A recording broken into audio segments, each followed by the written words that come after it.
మహారాష్ట్ర శాసనసభలో పోలీస్ అధికారిని చితకబాదిన ఘటనలో వైసా ఎమ్మెల్యే చిత్తీస్ ఠాకూర్ ఎంఎన్ఎస్ నాయకుడు రామ్ కదమ్తో పాటు మరో 14 మందిపై ఎఫ్ఐఆర్ నమోదైంది. బాధిత అసిస్టెంట్ పోలీస్ ఇన్స్పెక్టర్ సచిన్ సూర్యవర్షిని ఫిర్యాదు మేరకు వీరిపై కేసు నమోదు చేసిన తీర ప్రాంత రక్షణ దళ పోలీసులు తదుపరి విచారణ క్రైమ్ బ్రాంచ్ చేపడుతుందని చెప్పారు.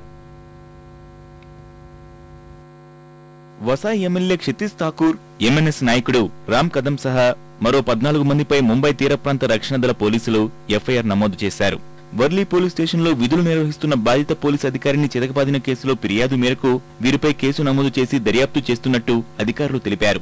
భారతీయ శిక్షా స్మృతి 143, 341, 353, 504, 323, 506 సెక్షన్ల కింద నిందితులపై అభియోగాలు నమోదు చేశామని చెప్పారు. మాఫియా కేసులను విచారించే క్రైమ్ బ్రాంచ్ పోలీసులు ఈ కేసు విచారణ చేపడతారని వెల్లడించారు.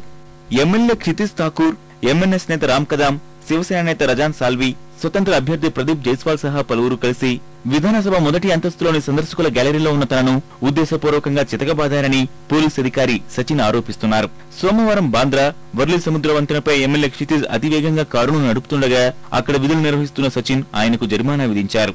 దీనిపై ఇద్దరి మధ్య తీవ్ర వాగ్వాదం జరిగింది. ఈ అంశాన్ని మంగళవారం శాసనసభలో లేవనెత్తిన ఠాకూర్ సదరు అధికారి దురుసు ప్రవర్తనపై ప్రివిలేజ్ నోటీసు ఇచ్చారు. ఠాకూర్ కు మద్దతు పలికిన మిగిలిన సభ్యులు అధికారిని వెంటనే విధుల నుంచి తాత్కాలికంగా తొలగించాలని డిమాండ్ చేశారు. ఆ సమయంలో సచిన్ సూర్యవంశీ సందర్శకుల గ్యాలరీలో ఉన్నారు. ఈ అంశంపై చర్చ జరుగుతుండగానే సచిన్ ను రెచ్చగొట్టే హావభావాలతో ఎమ్మెల్యేలు ఆయనపై దాడి చేశారు.